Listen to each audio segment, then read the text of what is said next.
Welcome to Social Emotional Learning, Essential to Student Success. Section 7, Social and Ethical Norms. The next component of social awareness we are going to explore is social and ethical norms.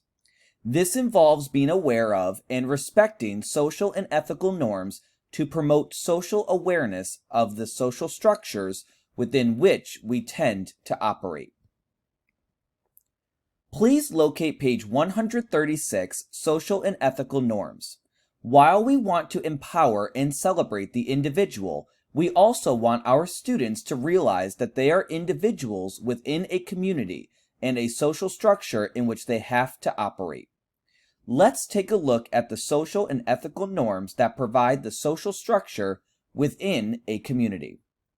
Social and ethical norms are defined as follows: the accepted behaviors and values that an individual is expected to conform to in a particular group, community, or culture. Whether we examine the family, the church, the school, our friends, the workplace, our community, the state, the nation, or the globe, there are social and ethical norms for each of these groups that everyone in that group is expected to adhere to and operate within. Please read the paragraph that begins with "However, we have." Please reflect on an example of a social and ethical norm that has changed over time. For example, civil rights regarding social and ethical norms for African Americans have changed over time. There was a time when they had to sit in the back of the bus or use a different door. Divorce is much more accepted today than it was 50 years ago. At one time, women working outside the home was not the norm. Please read the paragraph that begins with "If students are to be." Please reflect on an example of a social or ethical norm that is different from that of your own culture or group. In some Middle Eastern countries, women are not allowed to drive. In the Jewish culture, there are restrictions on eating pork. In Asian cultures, they take their shoes off before entering the house. School policy and classroom culture set the social and ethical norms in a school. Some norms are policy-driven and cannot be violated without consequences. Other norms may vary depending on the school or the teacher. Notice the quote on the bottom of page 136, which speaks to social and ethical norms. "Open your arms to change, but don't let go of your values." Let's explore the various types of social and ethical norms. Please locate page 137, Types of Social and Ethical Norms. The first type of social and ethical norms are folkways.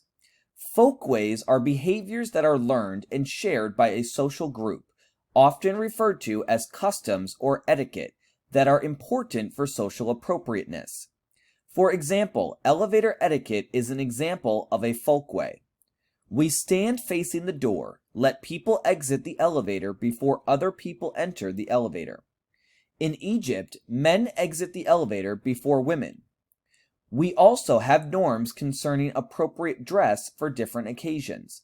We dress a certain way for school, church, recreation, funerals, and so forth. What are some other examples of folkways? Speaking quietly in church, at a funeral, or in a restaurant. Waiting until everyone is served their meal before eating. Standing when singing the national anthem. Another type of social and ethical norms are mores.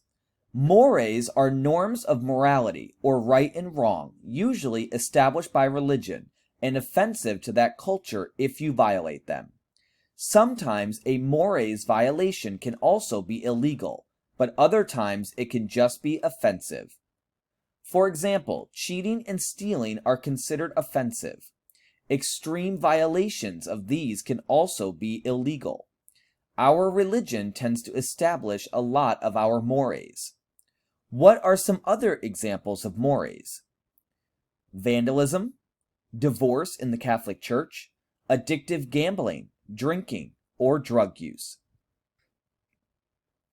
The third type of social and ethical norms are taboos. Taboos go a step farther and are stronger norms than are forbidden. Violating the norm is offensive to the majority of the group and can result in rejection by the group or legal punishment. For example, having multiple wives is considered taboo by most cultures and is also illegal in most states. Driving under the influence is considered a taboo and is also illegal. What are some other examples of taboos? Walking down the street nude, domestic violence, and domestic abuse, and slavery. The final type of social and ethical norms are laws. Laws are social norms that have become formally inscribed at the state or federal level and can result in formal punishment for minor offenses or incarceration for major offenses. For example, you risk formal punishment for financial scams and incarceration for murder. What are some other examples of laws? Please write these down next to the blank bullets on this page. You may have written down bank robbery, jaywalking, or even perjury. Please locate page 138, Where Do You Stand? In our next activity, you are going to work in triads to delve a bit deeper into social and ethical norms. Consult with your triad and choose a social and ethical norm. Create a poster or some visual with an illustration. Create a skit or a news report that communicates the group. Indicate which group is guided by this social and ethical norm. Norm. Identify and explain the norm. You can choose from the list or select another one of interest to your triad. Evolution. Identify the various ways in which this social and ethical norm has been changed, stretched, violated, or is different in another culture or within a culture. Stance. Indicate where your triad stands as it relates to this social and ethical norm. Let me give you an example of what this might look like. In the 1950s, a norm existed regarding men and women in the workplace.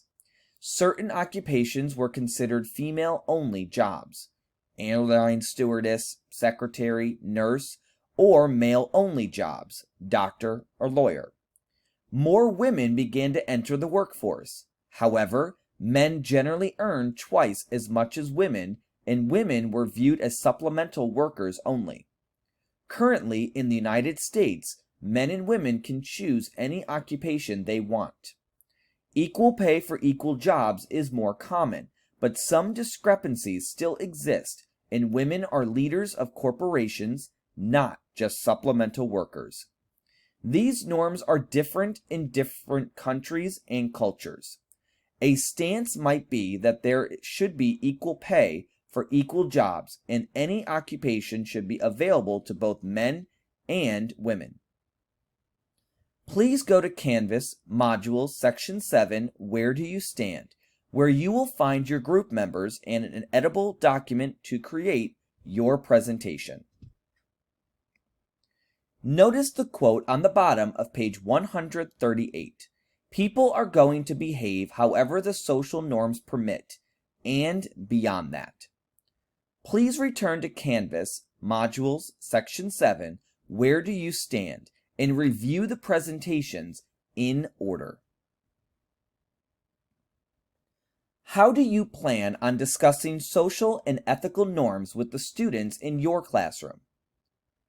With your younger students, could you start with the social and ethical norms in the classroom, which is usually your normal routines you teach them? Can you integrate social and ethical norms into your study of historical figures? Can you talk about the social and ethical norms within the cultures you study in a story? Remember, a huge part of social awareness is for students to be aware of the social and ethical norms they are expected to adhere to in the school, in public, and at home. There will always be times when individuals push the boundaries of the social and ethical norms. Pushing boundaries is part of child development, particularly with adolescents. It is important that we teach students to be socially aware, understand the social and ethical norms of their community, and consider the consequences if they decide not to adhere to those social and ethical norms. Living in a society that allows a lot of freedoms, having self-responsibility is paramount when it comes to social awareness and social and ethical norms. At the same time, it is important for our students to know when they need to appropriately challenge those individual and ethical norms that need to evolve. This concludes Section 7, Social and Ethical Norms. Please continue to Module Section 7, Social Awareness, Perspective Taking.